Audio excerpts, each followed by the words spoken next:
Dante vs Virgil. This is the rivalry that defines a huge part of the Devil May Cry universe, since, funnily enough, they get to fight against each other in almost every game. It's a bit repetitive, to be honest, but I was wondering some time ago, who actually won more battles throughout all the games? The answer for this you will find in today's video.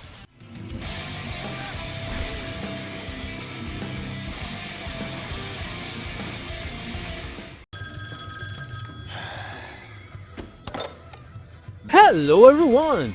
This is Dante Black EX, your favorite channel for games of hack and slash. And this video is going to be a little bit different from what other channels usually post out there, because I'm not going to be masturbating power levels or stats. No, here today we are going to debate real data. Things that happen in the combats and during the course of the games, to find out who is actually the winner between these two brothers. And to watch the world burn, let's find out who has more fans. Comment down below which character you think is stronger and would win in a final combat if both brothers were fighting seriously with all their weapons and all their powers. Then after that, you go to the comment of someone who said the other brother would win and debunk him. Tell him why he is wrong and why your character would actually win. And of course, leave a like on the video too, and subscribe to this channel so we can hit the mark of 1000 subscribers very soon. Let's begin. I'm going to tally up by looking at the games chronologically, and that will also include different transformations or even moments when Virgil was separated, cause like it or not, V and Urizen are parts of Virgil. Actually, to entertain you guys, I will even make memes in this video, but in that case, we won't add them to the count. In chronological order in the series, starting with Devil May Cry 3, Dante is in his shop, taking care of business, when Lord Voldemort arrives. No, that is not Lord Voldemort. Skinny Kratos? No, also not him. Archon arrives, calls Dante out, and summons a bunch of demons that destroy Dante's shop. Dante gets pissed, and 7 missions later he meets his brother at the top of the Temenigru Tower. Virgil doesn't know how to throw a party. There's no food, no drinks, and the only baby just left. They battle each other, and after getting all wet from the rain, Virgil comes out victorious, impaling his brother Dante with his own sword, which makes him awaken his satanic lever. His double trigger. Dante falls asleep. Then he awakens. Out of nowhere, he destroys the statue to show he is strong. He jumps off the tower and runs faster than gravity. 5 missions later, again he faces his brother Virgil, which had just performed a ritual, but the ritual was not working. Why isn't this working? So he decides to ring his brother to extract as much blood as possible, and by luck, finish the ritual. The battle. They get very tired, and actually, the one who arrives to squash this beef is Archon. Again. Skinny Kratos then reveals that he actually wants the power of Sparda, and since both brothers were already very weakened, the fight ends in a draw. Dante then sets out to try and reach Archon. When it finally happens, he temporarily loses, but before he could meet his end, his brother Virgil meet him first. And now both brothers unite to defeat this purple, disgusting slime. Jackpot. Now we arrive at the final combat, Dante vs Virgil, Mission 20. Who is going to win? No longer possessing Beowulf, but with Force Age in hand, Virgil now uses Stinger, uses Round Trip, Judgment could end as well, but in the end, it doesn't even matter. Dante, upon awakening and accepting his devil side, but without rejecting his human side, ends up surpassing his brother and wins the last battle of this game. Let's go now to DMC 1, more than 10 years later.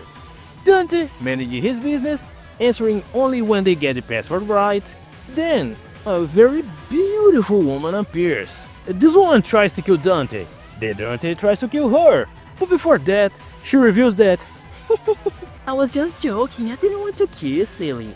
Then they set off to a distant island, where there might be signs of the return of the greatest villain this franchise has ever seen, Mundus.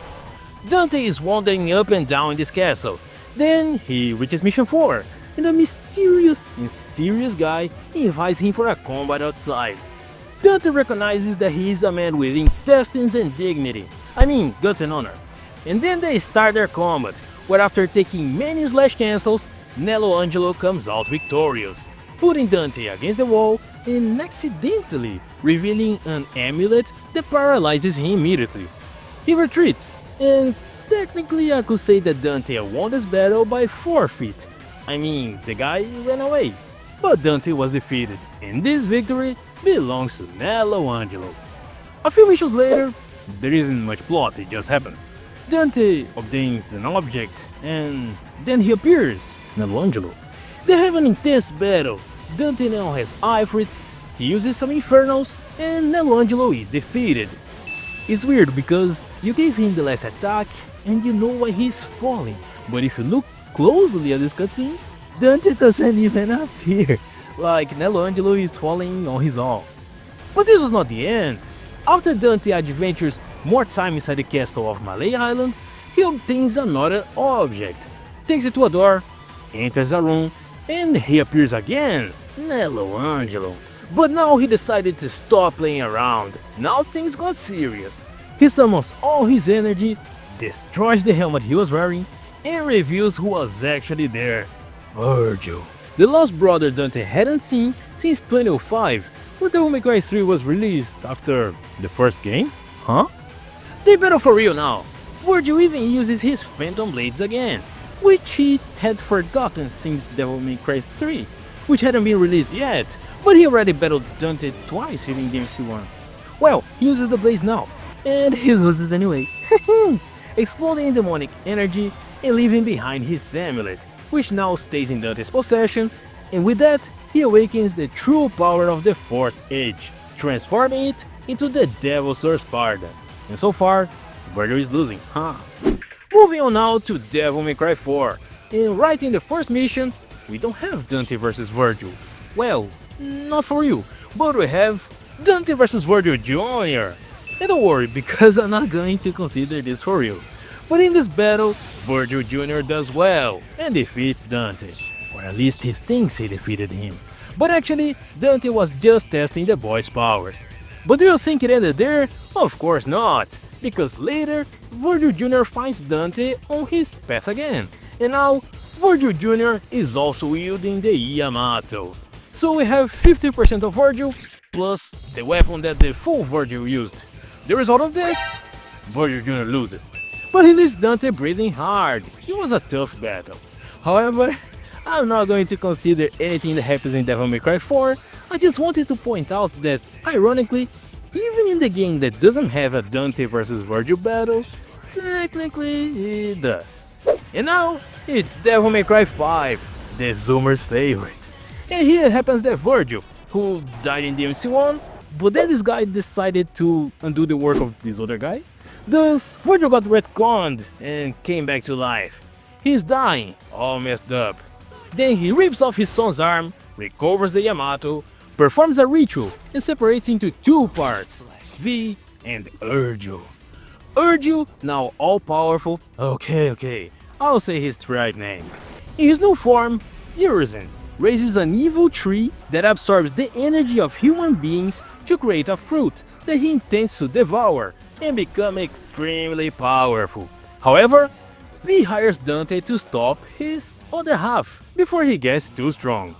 Dante goes to Urizen, battles him, and loses. Morrison is outraged by this because it was an unimaginable feat. For decades he's been Dante's agent, and until this point he never truly lost a battle. Many missions later, V is ready to stick the sword on Dante, but this was a false alarm, which served to awaken the man himself.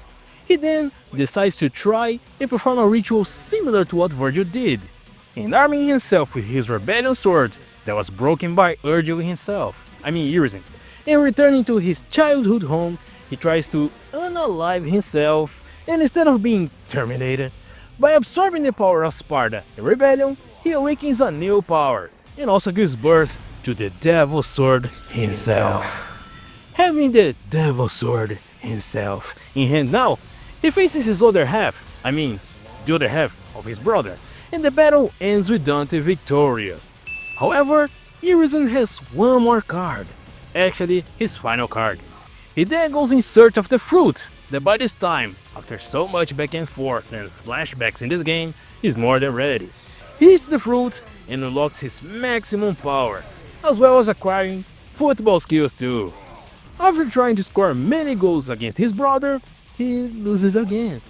Dante is about to eliminate him once and for all, when V intervenes, and in an unexpected move, unites with his other half, bringing him back to life, complete, and using his maximum power level, Virgil.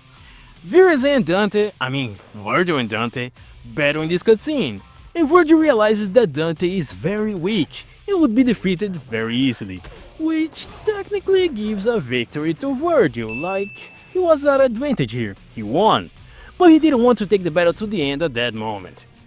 And now is where some of you might get irritated, but during the time V and Irizen were separated, V created his own familiars to use them in combat. And it happens that being generated entirely from Virgil's power, they separated from their creator once he became complete. But they are also part of Virgil in a way. And the three familiars battle against Dante, who, with a bit of difficulty, manages to defeat them. And then I am thinking whether or not I should add this battle to the counter. Comment down below if you think this victory for Dante is valid, which, like it or not, is one more in his favor. And then we reach the final battle, Mission 19, Dante vs Virgil once and for all. And they face each other with blood in their eyes, double trigger everywhere. And when you finally land your last blow against Virgil, the cutscene cheats and hands the victory to the brother in blue. In black, right? But he looks much better in this DLC outfit. And to finish, for real now, Dante takes a vulgar display of power in the face, and before he returns to battle, Virgil Jr. puts himself in his way and says that he is the one that is going to battle Virgil now. And in the words of Virgil himself, if he won this battle against Nero, then by default, he beats Dante. If you don't like that, complain to the man himself, because in the end, he loses to Nero. And this victory then by definition is Dante's, ending the score. Ending? Negative, because in the game's epilogue, they continue to battle, and even here, Dante comes out victorious again, knocking Virgil down in a direct sword confrontation. And the irony is that they are using martial arts logic here, because only in fighting styles like Judo, for example, it is considered knocking down your enemy as a victory. And as Dante pointed out that he scored one more point, then finally we have the final score. It's a bit controversial, I know. I know there are people who say a certain battle didn't count, that Irizen alone is not Virgil. Really? Cause like, the game started and Dante already lost to him. The full Dante lost to Irizen, who is only half of Virgil. So yeah, it's Virgil. But I want to know from you in the comments, what do you think of this score? If this was a fair battle, taking all the games into consideration. Also, if you enjoyed this video, recommend me other comparisons or themes for the next videos. Thank you for watching, and now click on this screen to watch the next video. Until then, jackpot!